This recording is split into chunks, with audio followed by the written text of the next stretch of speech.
ونتوكل عليه ونعوذ بالله من شرور أنفسنا ومن سيئات أعمالنا من يهده الله فلا مضل له ومن يضلله فلا هادي له ونشهد أن سيدنا وسندنا وحبيبنا وطبيبنا ومولانا محمد وعلى آله وأصحابه وبارك وسلم. قال الله تعالى في كلامه المجيد وفي الفرقانه الحميد: أعوذ بالله من الشيطان الرجيم وبفضلك بسم الله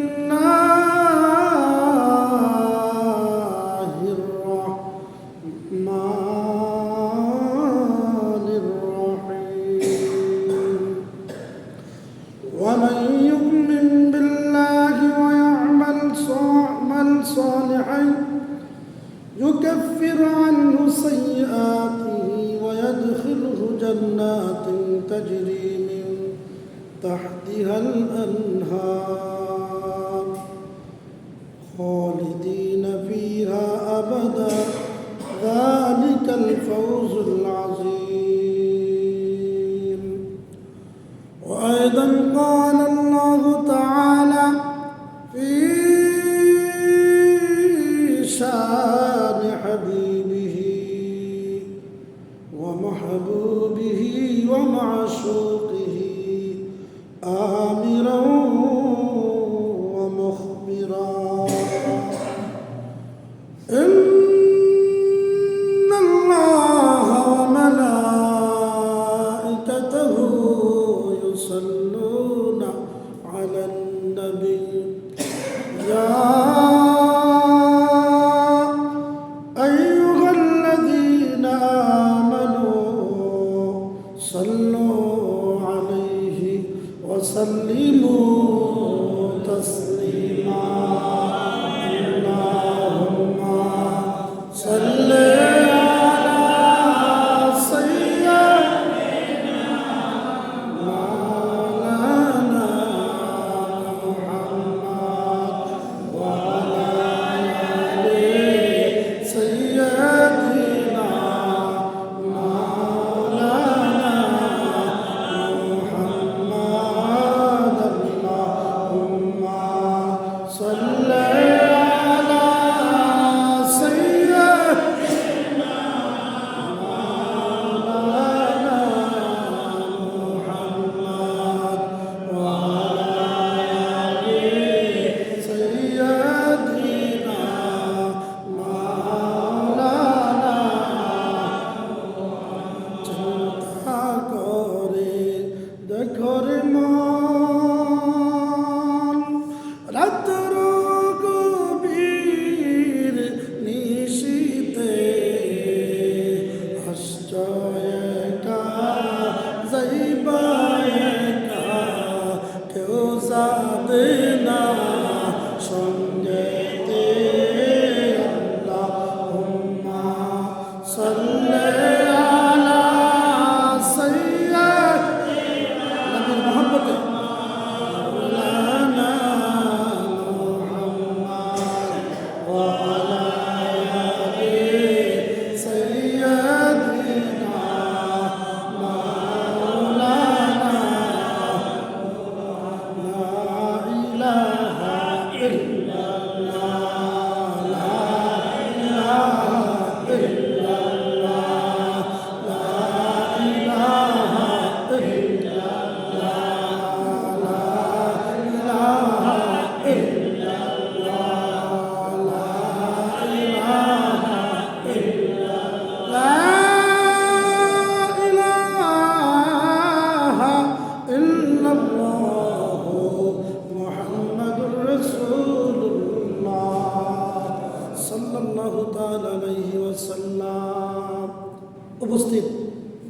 মুআজ্জিজ মুহতারাম, ওলামায়ে কেরাম, মুরব্বিয়ানে আযম, যুবক ভাইয়েরা, পর্দানিশী আমার মা ও বোনেরা, সকলের প্রতি আন্তরিক সালাম। আসসালামু আলাইকুম ওয়া রাহমাতুল্লাহি ওয়া বারাকাতুহু। মহান আল্লাহ তাবারক ওয়া তাআলার দরবারে অসংখ্য অগণিত শুকরিয়া আদায় করছি যে রব্বুল আলামিন আজকের এই পবিত্র সফর মাসের দ্বিতীয় জুমাতে আল্লাহ পাক রব্বুল আলামিন আপনাকে আমাকে আসার বসার তৌফিকটুকু এনায়েত করেছেন, সেজন্য শুকরিয়া তার একবার বলি আলহামদুলিল্লাহ। সাথে সাথে দুরূদ ও সালামের হাদিয়া পেশ করছি বিশ্ব মানবতার মুক্তির দিশারি, সমস্ত জগতের জন্য যিনি রহমত রহমাতুল্লিল আলামিন, হুজুরপুর নূর নূরে মুজাসসাম সাল্লাল্লাহু তাআলা আলাইহি ওয়াসাল্লামের পবিত্র নুরানি কদম মোবারকে। মুআজ্জাজ হাজরিন, আজকে এই বইয়া আবহাওয়ার মধ্যেও আল্লাহ পাক রব্বুল আলামিন যে আমাদেরকে সুস্থতা রেখেছেন, সুস্থতার মতো বড় একটা নিয়ামত দান করেছেন, সেজন্য আরেকবার বলি আলহামদুলিল্লাহ। আসলে মহান রব্বুল আলামিন তার সৃষ্টি জগৎকে যে কতটুকু ভালোবাসেন, কারণ আমাদের চাহিদার কোনো শেষ নাই। আল্লাহ পাক রব্বুল আলামিন আমাদের জন্য যেটা মঙ্গলময়, আমাদের জন্য যেটা কল্যাণময়, সেই জিনিসটা আমাদেরকে দান করেন। বলেন না সুবহানাল্লাহ। আমরা অনেক সময় অনেক কিছু আল্লাহর কাছে চাই, কিন্তু আল্লাহ রব্বুল আলামিন আমাদের সব চাওয়া যদি আমাদের কবুল করতেন, এটা আমাদের জন্য অমঙ্গল হতো। কারণ অনেক সময় দেখবেন আমরা চেয়েছি একটা, কিন্তু আল্লাহ দিয়েছে আরেকটা, ঠিক না? মনে রাখবেন যে আল্লাহর প্রতি ঈমান বিশ্বাসের একটা গুরুত্বপূর্ণ কথা হলো যে আল্লাহ পাক রব্বুল আলামিন আপনার জন্য যেটা ভালো মনে করেছেন ওইটাই দান করেছেন, এই কথা বিশ্বাস করতে হবে। বলেন না সুবহানাল্লাহ। আজকে সূরাতুল কোরআনুল কারীমের মধ্যে একটা সূরা আছে, এই সূরার 8 এবং 9 নম্বর আয়াতে কারিমার মধ্যে আল্লাহ পাক রব্বুল আলামিন 8 নম্বর আয়াতে কারিমার মধ্যে আল্লাহ পাক রব্বুল আলামিন আমাদেরকে উদ্দেশ্য করে বলেন, হে দুনিয়ার মানুষেরা, ফাআমিনু বিল্লাহি, তোমরা আল্লাহর উপর ঈমান আনো। বলেন না সুবহানাল্লাহ। আল্লাহ পাক বলেন তোমরা আল্লাহর উপর ঈমান আনো, ওয়া রাসূলিহি, তার রাসূলের উপর তোমরা ঈমান আনো, ওয়ান নূর, আল্লাহ বলেন আমার নূর, আমার নূরের উপর ঈমান আনো। বলেন না সুবহানাল্লাহ। আল্লাহ 3টা কথা বলেছেন। একটা কথা বলেছেন আমার উপর ঈমান আনো, আমার রাসূলের উপর ঈমান আনো, আমার নূরের উপর ঈমান আনো। আল্লাহ পাক রব্বুল আলামিন 3টা কথা বোঝাচ্ছেন এই সূরার মধ্যে। আল্লাহ পাক রব্বুল আলামিন এই সূরার মধ্যে 3টা কথা আমাদেরকে উদ্দেশ্য করেছেন। 1 নম্বর আল্লাহর উপর ঈমান আনার কথা বলেছেন, 2 নম্বর তার হাবিব, তার প্রিয় রাসূল সাল্লাল্লাহু আলাইহি ওয়াসাল্লামের উপর ঈমান আনার কথা বলেছেন।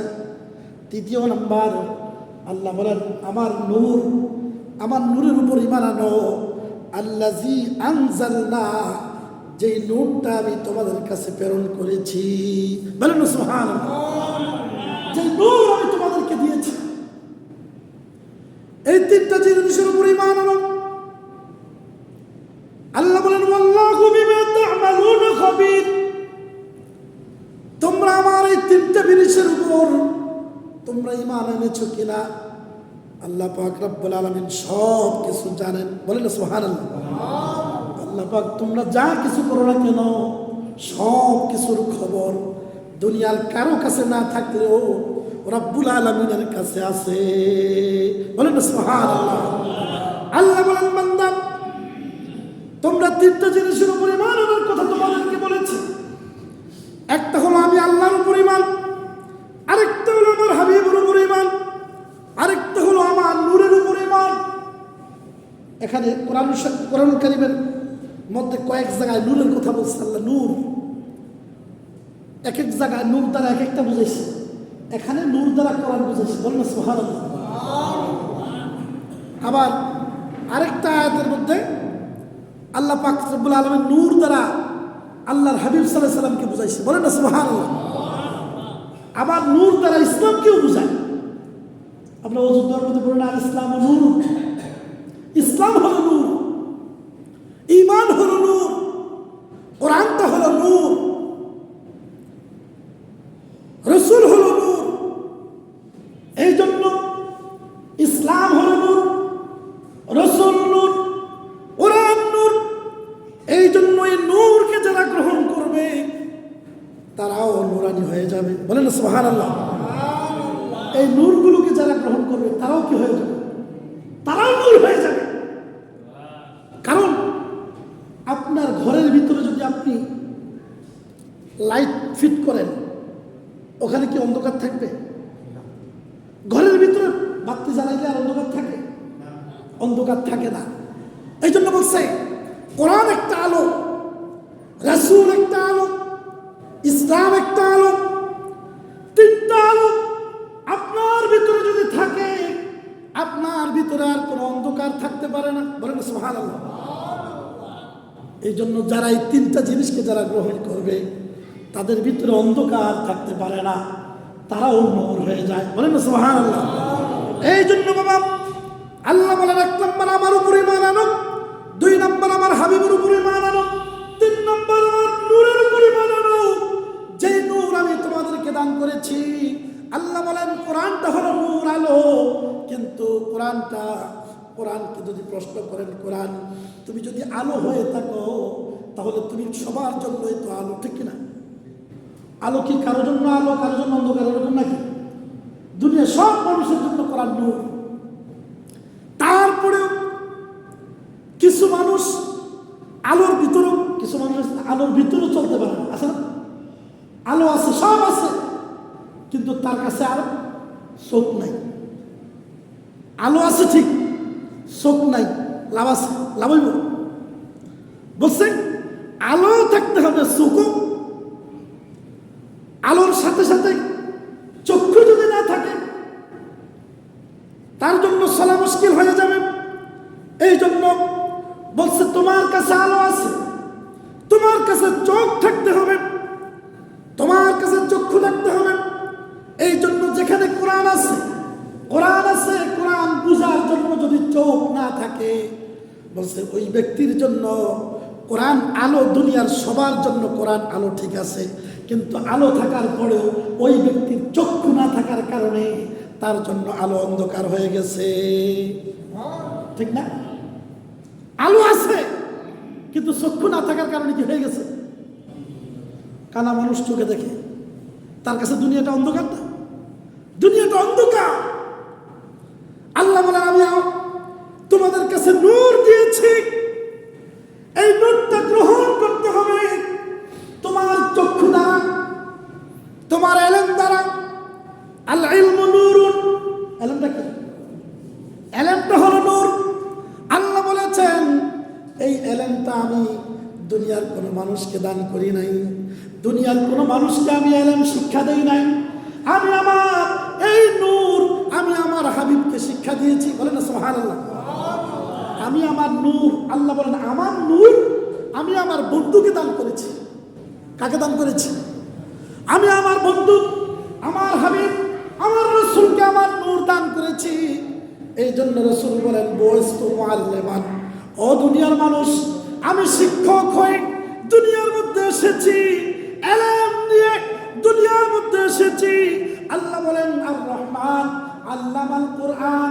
আল্লাহ বলেন হাবিব আপনাকে আমি কোরআনের ইলম দান করেছি, আমি আপনাকে কোরআনের নূর আমি দুনিয়ার কোনো মানুষকে দান করি নাই। কোরআনের নূর আমি আপনাকে দান করেছি। বলেন সুবহানাল্লাহ। কোরআনের নূর আল্লাহ কাকে দান করেছে? আল্লাহর হাবিবকে। এই জন্য যেখানে আলো আছে, যেখানে বাতি আছে, বাতির কাছে যাইলে আপনি আলো পাবেন, ঠিক না? আমার কাছে একটা কুফি আছে, আপনি আমার থেকে যদি কুফির আলো নেন তাহলে আপনি আলোকিত হতে পারবেন, ঠিক না? আপনার কুফি জ্বলবে, কিন্তু আমার আলো কমবে। একটা কুফির থেকে যদি 1000 কুফি বাতি ধরায়, এখন তো আমরা এগুলো এখন বর্তমান প্রজন্মর ছেলেমেয়েরা এগুলো বুঝবে না, কারণ কারেন্ট আলো আছে। ওই যে আপনার তেল দিয়ে যে কুফি জ্বালানো হতো, আচ্ছা একটা কুফির থেকে যদি 1000 লক্ষ লক্ষ কুফি জ্বালানো হয়, যেই কুফির থেকে আগুনটা নেওয়া হয়েছে এই কুফির আগুন কি কমবে? বলেন সুবহানাল্লাহ। এলেমটা ঠিক অনুরূপ। আল্লাহর হাবিব বলেন, বহিস্তু মুআল্লিমান, আল্লাহ আমাকে নূর দান করেছেন। এই নূর সমস্ত দুনিয়াবাসীকে আমি দান করলেও আমি রাসূলুল্লাহর নূর কমবে না। বলেন সুবহানাল্লাহ। এই জন্য আল্লাহ বলেন, আল্লাহ পাক রব্বুল আলামিন বোঝাতে চেয়েছেন, তোমরা ঈমান আনো। ঈমানটা হলো একটা নূর। বলেন সুবহানাল্লাহ। ঈমানটা হলো কি? নূর। যার ঈমান নাই তার নূর নাই। যার ঈমান আছে তার ভিতরে নূর আছে, আলো আছে। তার ভিতরে কি আছে? তার ভিতরে নূর আছে। ঈমানওয়ালা ব্যক্তির ভিতরে নূর আছে, বেঈমানের ভিতরে নূর নাই। এই জন্য ঈমানদার ব্যক্তির চেহারা নূরানি থাকে, ঠিক না? ঈমানদার ব্যক্তির চেহারা কি থাকে?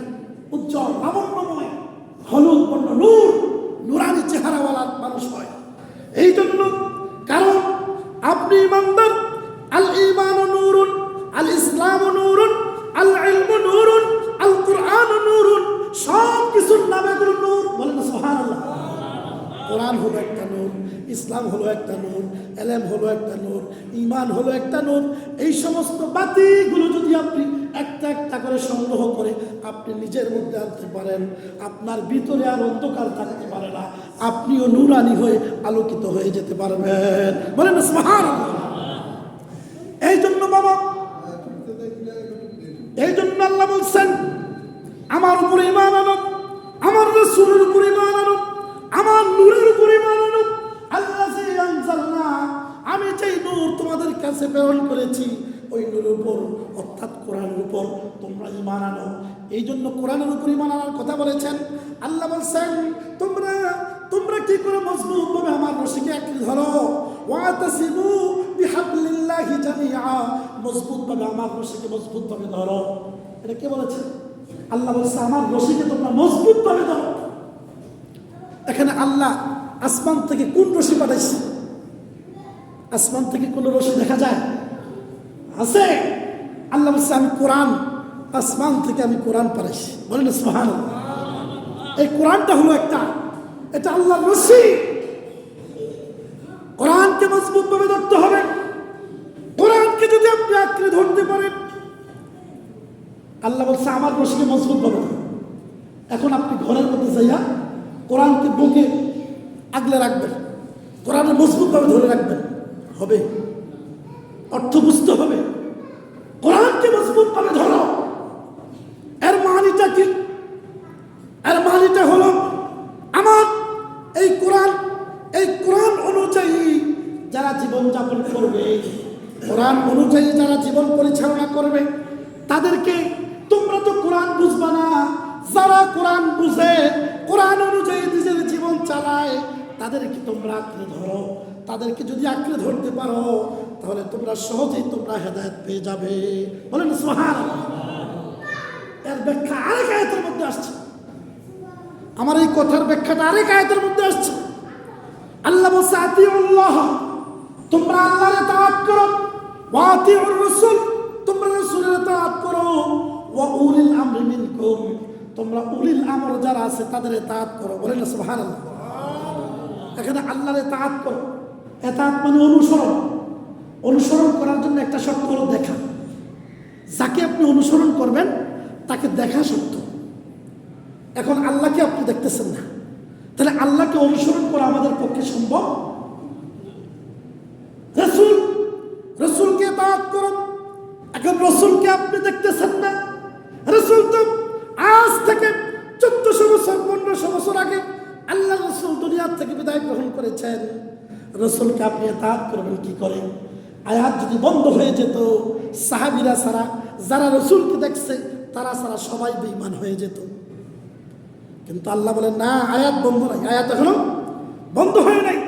আল্লাহ বলছে ওয়া উলিল আমরি মিনকুম, আমার রাসূলুল্লাহ যেহেতু আল্লাহর ইতাআত করেছে, এই জন্য কিয়ামত পর্যন্ত আমার সাহাবীরা যতদিন আল্লাহর হাবিব দুনিয়ার মধ্যে ছিল, যারা রসুলকে দেখছে তারা রসুলকে দেখে দেখে যারা ইতাআত করেছে, দুনিয়ার মধ্যে এই রসুলকে ইতাআত করেছে, এবং রসুলকে যারা ইতাআত করেছে তারা সাহাবী। তারা কি?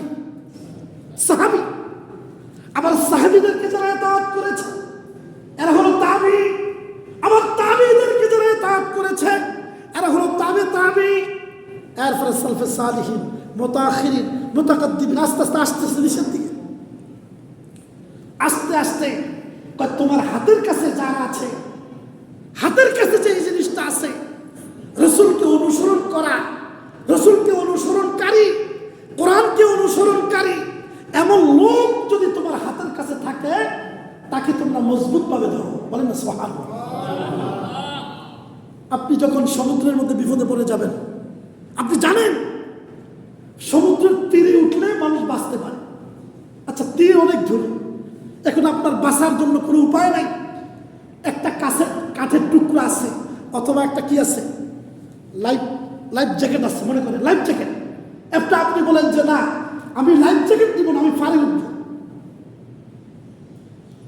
তাহলে ফারে উঠা যত সহজ, যত কঠিন, লাইফ জ্যাকেট নেওয়াটা তত কি সহজ না? লাইফ জ্যাকেটটা আপনার কাছে আছে, এই জ্যাকেটটা নিলে আপনি হয়তো কোনো রকমে আপনি কি করবেন, ফারে যেতে পারবেন। আল্লাহ বলেন আরে আমার কাছে আসা অত সহজ নয়। আমার কাছে আসার কতগুলো স্টেজ, সিঁড়ি আছে, কতগুলো বাহন আছে, কতগুলো মাধ্যম আছে। কিয়ামত পর্যন্ত আমার রশি, কিয়ামত পর্যন্ত আমার এই রশিটা কিয়ামত পর্যন্ত যাবে, বিস্তৃত হবে। আমার রশিকে কিয়ামত পর্যন্ত যখন যাবে, আমার রশিটাকে যদি মজবুত ভাবে ধরতে পারো, তাহলে তোমরা নাজাত পেয়ে যাবে। বলেন সুবহানাল্লাহ। এখানে এই জন্য মুফাসসিরিন কেরাম বলছে আল্লাহর রশি শুধু কোরআন, এটাতে সীমাবদ্ধ নয়। কোরআনকে যারা অনুসরণ করবে, কোরআনকে যারা মানবে, কোরআন অনুযায়ী যারা জীবন যাপন করবে, তারাও আল্লাহর রশি। বলেন না সুবহানাল্লাহ। এই জন্য আল্লাহ বলছে ওয়া উলিল আমরি মিনকুম। এখানে আল্লাহ বলেন নাই আমার কোরআনকে অনুসরণ করো, কারণ কোরআন অনুসরণ করা যায় না। অনুসরণ করা যায়, কোরআন বানা যায়। অনুসরণ করতে হলে তার প্রাণ লাগবে, তার কর্মক্ষমতা লাগবে, তার অ্যাক্টিভিটি লাগবে। কারণ অনুসরণ ওই ব্যক্তিকে করতে হবে যেই ব্যক্তি আরেকজনকে অনুসরণ করে।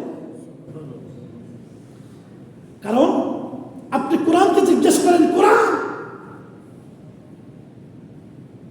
কি কথা বলবে? কোরআনকে জিজ্ঞেস করেন, কোরআন কথা বলতে পারবে? তো আপনি কোরআন থেকে কি করে জবাব পাবেন? হ্যাঁ, কোরআন থেকে জবাব তখনই পাবেন এই কোরআন বুঝার মতো লোক যদি থাকে, সাহেবে কোরআন, কোরআনকে যারা গ্রহণ করছে এমন মানুষকে যদি আপনি প্রশ্ন করেন, তাহলে কোরআন কথা বলবে কিনা? কথা বলবে। আপনি সরাসরি কোরআনকে কথা বলেন। এই জন্য বাবা আল্লাহ বলছেন আগে ঈমান আনো। ঈমানটা হলো নূর। ঈমান ছাড়া কেউ জান্নাতে যেতে পারবে? বলেন সুবহানাল্লাহ। ঈমান ছাড়া কেউ জান্নাতে যেতে পারবে? এই জন্য ঈমান ছাড়া, আল্লাহর নবী হাদিসের মধ্যে আসছে লা তাদখুলুনাল জান্নাতা হাত্তা তুমিনু, কেউ ঈমানদার ব্যতীত কেউ জান্নাতে যেতে পারবে না। ঈমানদার ব্যতীত কেউ জান্নাতে যেতে পারবে? এই জন্য 1 নম্বর শর্ত হলো ঈমান। ঈমান ছাড়া জান্নাতে যাওয়া যায় না। এই জন্য 1 নম্বর কন্ডিশন, 1 নম্বর শর্ত হলো ঈমান আনতে হবে, ঈমানকে গ্রহণ করতে হবে। ঈমানটা হলো নূর। এই নূরকে যদি আপনি গ্রহণ করবেন, আপনার ভিতরে আলোকিত হয়ে যাবে। বলেন সুবহানাল্লাহ। এরপরে বলছে ওয়ালা তুমিনু হাত্তা তাহাব্বু, যতক্ষণ পর্যন্ত তুমি ঈমানদার হইবা না, যতক্ষণ পর্যন্ত তোমরা পরস্পর ভালো না বাসবা। বলেন সুবহানাল্লাহ। ইন্নামাল মুসলিমুনা ইখওয়াতুন, এক মুসলমান আরেক মুসলমানের কি ভাই, দ্বীনি ভাই। এক মুসলমান আরেক মুসলমানের দ্বীনি ভাই। এই জন্য আমার নবী বলেন লা তুমিনু হাত্তা তাহাব্বু, এক মুসলমান আরেক মুসলমানকে যতক্ষণ না ভালোবাসবা ততক্ষণ পর্যন্ত পরিপূর্ণ ঈমানদার হইতে পারবা না। এরপরে বলছে আলা আদুল্লুকুম আলা শাইইন ইযা ফাআলতুমুহু তাহাব্বাতুম। আমার সাহাবীরা, তোমাদেরকে এমন একটা বিষয় জানাবো যে এই কাজটা করলে তোমাদের উভয়ের মধ্যে ভালোবাসা বৃদ্ধি পাবে। হ্যাঁ, এক মুসলমানের উপর আরেক মুসলমানের কি হবে? ভালোবাসা বাড়বে। এক মুসলমানের অন্তরে আরেক মুসলমানের ভালোবাসা সৃষ্টি হবে। সাহাবীরা বলে ইয়া রাসূলুল্লাহ, হ্যাঁ আপনি বলুন।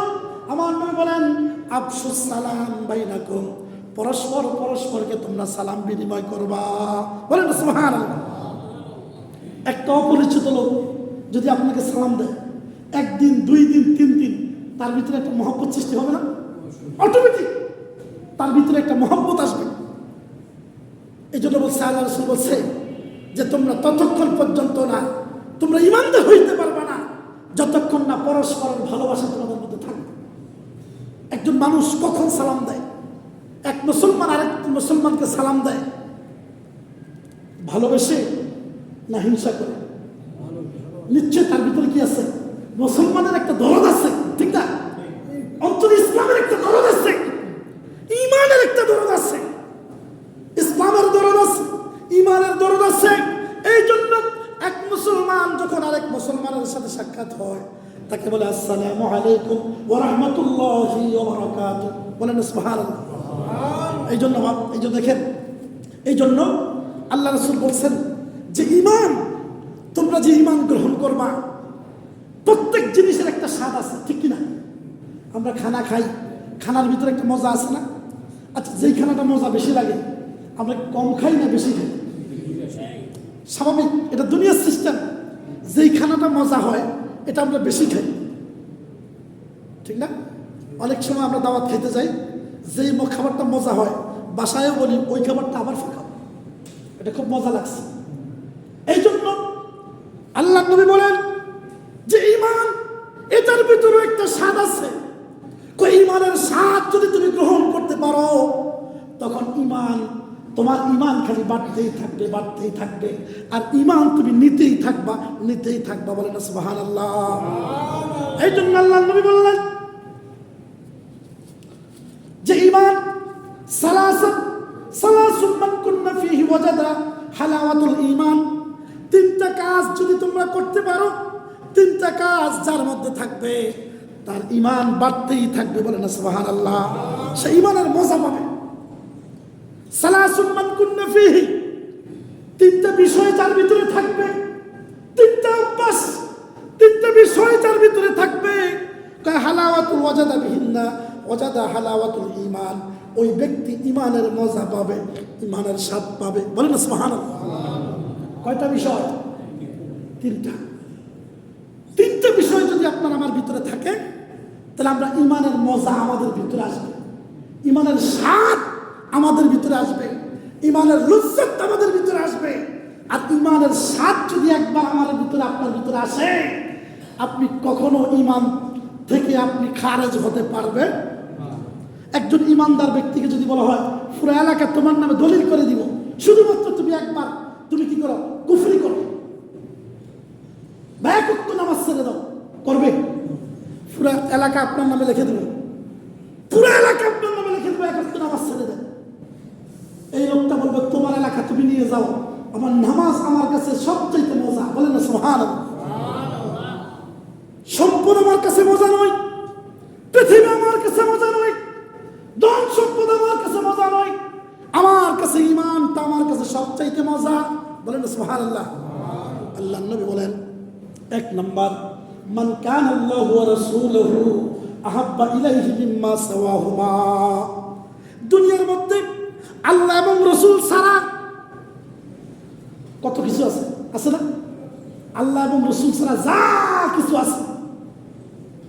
আচ্ছা, এর ভিতরে মহব্বতের মানুষগুলো আছে কিনা? মহব্বতের জিনিসগুলো আছে কিনা? মহব্বতের বিষয় আছে কিনা? আল্লাহ এবং রসুল ছাড়া যা কিছু আছে, এখানে ব্যক্তি বোঝায় নাই, বস্তু বোঝায় নাই, সব কিছু বোঝানো হয়েছে।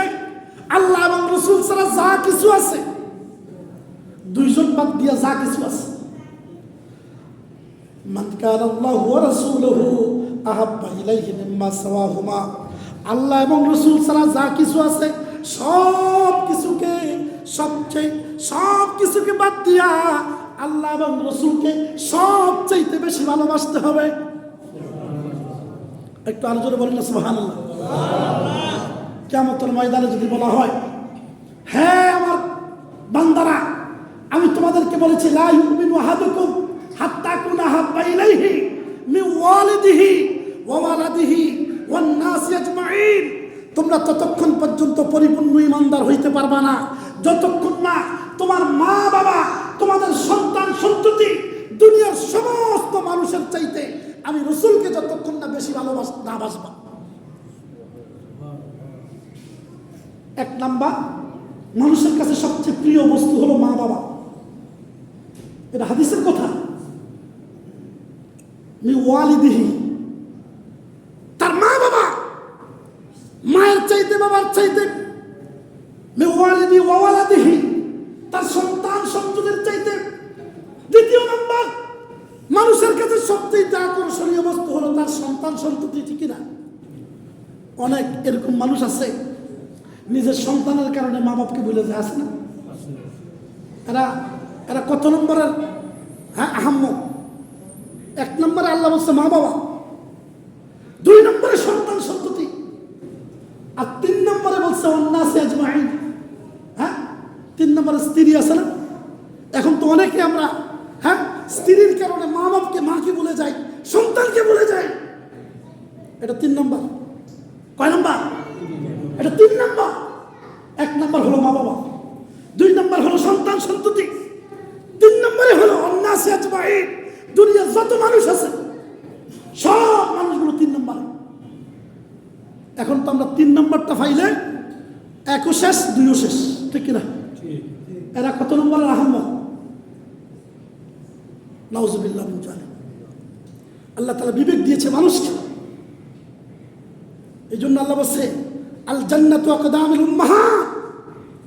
আরে জান্নাত, তুমি জান্নাত খুঁজো, জান্নাত নামাজ দিয়ে জান্নাত খুঁজো, রোজা দিয়ে জান্নাত খুঁজো, হজ দিয়ে জান্নাত খুঁজো।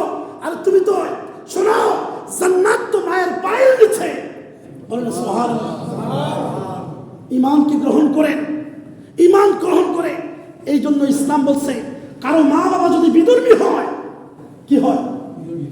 অনেক সময় আছে না, সন্তান ইসলাম গ্রহণ করছে কিন্তু মা বাবা বিধর্মী, বলছে মা বাবাকে কষ্ট দেওয়া যাবে না, মা বাবার খেদমত ছাড়া যাবে না। মা বাবা বিধর্মী হলেও তার খেদমত অব্যাহত রাখতে হবে, তার খোঁজ খবর অব্যাহত রাখতে হবে। একমাত্র ওই কথা মানা যাবে না যদি মা বাবা যদি তাকে কুফরি করার কথা বলে, ওই কথা ছাড়া তার সব কথা, তার মা বাবার কথা শুনতে হবে। বলেন সুবহানাল্লাহ। সাথ দেয় নাই, বলছে মায়ের পায়ের নিচে সন্তানের বেহেশত। আজকে সন্তান, আমরা কেমন সন্তান? হ্যাঁ, স্ত্রী পাইলে আর মায়ের কথা মনে থাকে? সন্তান পাইলে মায়ের কথা মনে থাকে না, বাবার কথা মনে থাকে না। এই জন্য বাবা, আল্লাহ রসুল বলছেন যে তোমরা আল্লাহ এবং রসুলকে দুনিয়ার সব কিছুর চাইতে বেশি ভালোবাসতে হবে। আজকে আমরা সন্তানকে ভালোবাসি, সন্তানকে ভালোবাসে আমরা সন্তানের জন্মদিন পালন করি কিনা? একটু আওয়াজটা একটু জোরে দিয়ে, কারণ এটা কোনো, আমরা সন্তানের জন্মদিন পালন করি, কোনো ফতোয়া আছে? আপনি জন্মদিন পালন করতে চাই, মানুষের খানা খাওয়ান, সমস্যা আছে? সমস্যা একটা, যদি আপনি নাচ গান করেন, শরীয়ত বিরোধী কোনো কাজ করেন, ঠিক না? কারণ প্রত্যেক কাজের ভিতরে ভালো মন্দ আছে। আপনি সন্তান পাইছেন, এটা নিয়ামত। আল্লাহ বলছেন নিয়ামত পেয়ে খুশি হও, নিয়ামত পাইছেন নিয়ামত, সন্তানের জন্য খানা পিনা আয়োজন করেন, এটা খারাপ না, করেন। আল্লাহ রাসূল বলছে সবচেয়ে উত্তম কাজ হলো মানুষের খানা খাওয়া, খানা খাওয়া। সন্তান জন্মদিন করতে যায় পুরা আপনার বাড়িঘর সাজান, ফটো আছে কেন? এখন আপনাকে যদি আমি প্রশ্ন করি, আপনি কেন আপনি বাড়ি সাজাইলেন, গাড়ি সাজাইলেন কেন? হুজুর আমার কলিজার টুকরা সন্তান, আমি তো ভালোবাসি, আমি ভালোবাসি এগুলো সাজাইছি। এর বাহিরে কোনো উত্তর আছে? থাকলে বলেন, এর বাহিরে কোনো উত্তর নাই। তাহলে আপনার সন্তানের জন্য বাড়ি সাজাইলেন কেন? হুজুর সন্তানকে বেশি ভালোবাসি। আল্লাহ রাসূল বলছেন, আল্লাহর নবী হাদিসের মধ্যে বলছেন, ততক্ষণ পর্যন্ত তোমরা পরিপূর্ণ ইমানদার হইতে পারবে না যতক্ষণ না আমি রাসূলকে সব কিছুর চাইতে, তোমার মা বাবার চাইতে, তোমার সন্তান সন্ততির চাইতে, দুনিয়ার সব মানুষের চাইতে আমাকে বেশি না ভালোবাসবা, ততক্ষণ পর্যন্ত তোমরা ইমানদার হইতে পারবা। এখন জবাব কেমন? জবাবের কোনো রাস্তা আছে? কিয়ামতের ময়দানে যদি বলা হয় তোমরা তোমার সন্তানের জন্য এত কিছু করলা, আমার রাসূলের জন্য তোমরা কি করছো? এই ব্যাপারে এই জবাবটা একজন মুহাক্কিক, বড় মাহফিল আল্লাহর ওলি, আলেম, মুহাদ্দিস, মুফতি, মুহাদ্দিস, একটা কৌল আছে, এই জবাবটা উনি দিয়েছেন। ইনশাআল্লাহ আল্লাহ যদি বাসে আগামী জুমায় এই জবাবটা আমি দেব। উনি বলেছেন যে কাল কিয়ামতের ময়দানে আমরা সন্তানের জন্য এমন কতগুলো কাজ করি যেইগুলো আমরা কাল কিয়ামতের ময়দানে যদি আমাদেরকে প্রশ্ন করা হয় তোমার সন্তানের চাইতে তুমি তোমার নবীকে, আমার হাবিবকে কেমনে ভালোবাসছো, তার একটা দৃষ্টান্ত দেখাও, পারবো? এর দলিলটা আমরা আগামী জুমায় দেবো ইনশাআল্লাহ। আপনারা একটু আগে চলে আসবেন তো, একটু আগে, জুমার দিন আগে আসা ভালো, যেহেতু আমাদের সময় শেষ। দেখেন আরেকটা হাদিসের মধ্যে আসছে, দুইটা কথা আসছে, যে একটা হলো আল্লাহ রাসূলকে সবচেয়ে বেশি ভালোবাসতে হবে। এত মান আহাব্বা আবদান লা ইউহিব্বু ইল্লাল্লাহ, কেউ যদি কোনো মানুষকে ভালোবাসে, আছে না? প্রত্যেক মানুষের ভালোবাসার মানুষ আছে, আছে কিনা? প্রত্যেক মানুষের কিছু ভালোবাসার মানুষ, সব মানুষের কাছে সবাই ভালোবাসার মানুষ হয় না। একটা মানুষের কাছে কিছু কিছু মানুষ আমার কাছে সবচেয়ে প্রিয়, আছে না? তুমি ওই মানুষগুলো ভালোবাসবা কেন? তার টাকা দেখা, তার পয়সা দেখা, তার বাড়ি দেখা, তার গাড়ি দেখা, তার চেহারা দেখা না, কোনো কিছু দেখা ভালোবাসা যাবে না। একমাত্র ভালোবাসতে হবে আল্লাহর জন্য। বলেন না সুবহানাল্লাহ। একজন মানুষ আল্লাহর জন্য কখন ভালোবাসে? ওই মানুষটা যখন আল্লাহওয়ালা হয়ে যায়, ঠিক না? একজন আল্লাহওয়ালা মানুষকে মানুষ ভালোবাসে আল্লাহর জন্য, আর টাকাওয়ালা মানুষকে ভালোবাসে কি জন্য? টাকার জন্য। এই জন্য বলছে টাকা থাকুক, পয়সা থাকুক, সুন্দর চেহারা থাকুক, যত কিছু থাকুক, ওইগুলো দেখে ভালোবাসা যাবে, এগুলো দুনিয়ার বস্তু। ভালোবাসতে হবে আল্লাহর জন্য। আল হুব্বু ফিল্লাহ ওয়াল বুগদু ফিল্লাহ, ভালোবাসতে হবে আল্লাহর জন্য, ঘৃণা করতে হবে আল্লাহর জন্য। এরপরে বলতেছে কুফরিকে ঘৃণা করা। একজন মানুষ আগুনের মধ্যে পড়তে চায়, আচ্ছা কোনো মানুষ আগুনের মধ্যে ঝাঁপ দিবে এরকম আছে? আগুনের মধ্যে ঝাঁপ দিতে ভালোবাসে এমন মানুষ আছে দুনিয়ার মধ্যে? নাই। বলছে কুফরি করা, আগুনের মধ্যে ঝাঁপ দেওয়া তার কাছে যেমন ঘৃণার কাজ, অপছন্দ, কুফরি করাও যদি তার ভিতরে অপছন্দ হয়, তখন সে ইমানের মজা পাবে। বলেন না সুবহানাল্লাহ। আল্লাহ পাক রব্বুল আলামিন আমাদেরকে বোঝার তৌফিক দান করুন, সবাই বলেন আমিন। আসলে এই ইমানের অনেক লম্বা বিষয়। এই ইমানের বিষয়গুলো যদি আমরা শুনি, ওয়াল্লাহি ইমান ছাড়া দুনিয়ার মধ্যে আর কিছু ভালো লাগবে না, এটা মজার বিষয়। আল্লাহ পাক রব্বুল আলামিন আমাদেরকে বোঝার তৌফিক দান করুন, সবাই বলেন আমিন। ওয়া আখিরু দাওয়ানা আলহামদুলিল্লাহি রাব্বিল আলামিন। যারা সুন্নাত পড়েন না, যারা তাবলা জমা দেন।